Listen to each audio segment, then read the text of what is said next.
বাংলাদেশে ইতিহাসে দেখা গেছে 2008 সাল পর্যন্ত জাতীয় পার্টি, জাসদ, আওয়ামী লীগ এরা 50% বা কম বেশি ভোট পেয়েছে। এখন সেটি কম বেশি হতে পারে। এই বিপুল সংখ্যক লোককে প্রক্রিয়ার বাইরে রাখলে, ভোটের বাইরে রাখলে, সংস্কারের বাইরে রাখলে ভবিষ্যতে গৃহযুদ্ধের সূত্রপাত ঘটতে পারে। ভবিতব্য গৃহযুদ্ধকে ঠেকানোর জন্য অন্তর্বর্তী সরকারের উচিত সকল দলের সাথে ন্যাশনাল ডায়ালগ ওপেন করা খুব দ্রুত। জাতীয় সংলাপ, জাতীয় ঐক্যমত করবে, সকলের সাথে সংলাপ, সকলকে নিয়ে ঐক্যমত। এছাড়া আমরা মনে করি দেশ একটি দীর্ঘমেয়াদী দ্বন্দ্বের ফাঁদে পড়ে যাবে। মাননীয় প্রধান উপদেষ্টা আমাদের সকলের সর্বজন শ্রদ্ধেয় ছিলেন। আজকে কিছু রাজনৈতিক দল বলছেন ঐক্যমত কমিশন প্রতারণার স্বীকার করেছে। প্রতারণা শব্দটি উচ্চারিত হচ্ছে। আমরা তো এই ঐক্যমত চাইনি। আমি মনে করি গত বছর যারা গণতন্ত্রের জন্য আন্দোলন করেছে, যারা জীবন দিয়েছে, যারা অঙ্গহানি হয়েছে, তারা একটা ঐক্যমতের বাংলাদেশ গড়তে চেয়েছে, একটা ইনসাফের বাংলাদেশ গড়তে চেয়েছে, একটা বাদ দেওয়ার বাংলাদেশ গড়তে চায়নি। একটা বাদ দেওয়ার বাংলাদেশে আবার গণ অভ্যুত্থান হবে, আবার বিপ্লব হবে, আবার আন্দোলন হবে, দেশের অর্থনীতি আস্তে আস্তে ধ্বংস হয়ে যাবে, বাংলাদেশ একটা স্যাটেলাইট কান্ট্রি হয়ে যাবে।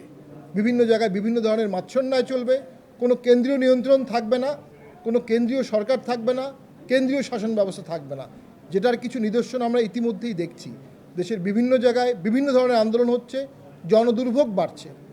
আমরা এই অবস্থার উত্তরণ চাই।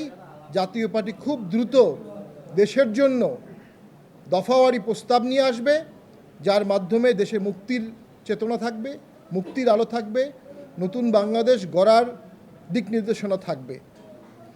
এক ভাগ ঐক্য প্রক্রিয়ায় সম্পূর্ণ অংশগ্রহণ করেছে, আরেক ভাগ ঐক্য প্রক্রিয়ায় অংশগ্রহণ করেছে কিন্তু পরে দ্বিমত পোষণ করেছে। এই প্রেক্ষাপটে যে গণভোটের দাবি করা হচ্ছে, এটা নজিরবিহীন। আমাদের দেশের সংবিধানে এই মুহূর্তে গণভোটের কোনো প্রভিশন নাই। গণভোটের প্রভিশন 72-এর অরিজিনাল সংবিধানে ছিল।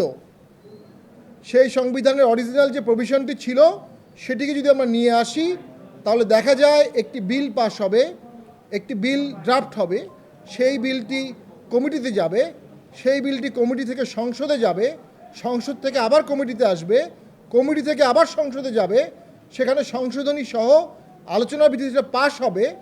পাস হওয়ার পর যদি সংবিধানের বেসিক স্ট্রাকচারে পরিবর্তন করতে হয়, তাহলে তারপর সেটা গণভোটে যাবে।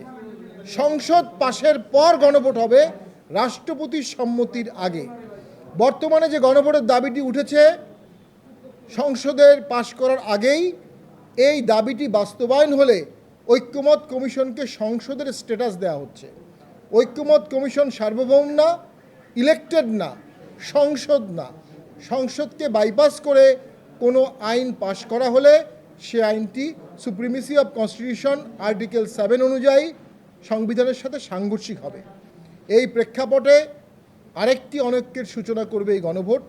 আমরা মনে করি দেশে আর বিভাজন আমরা চাই না।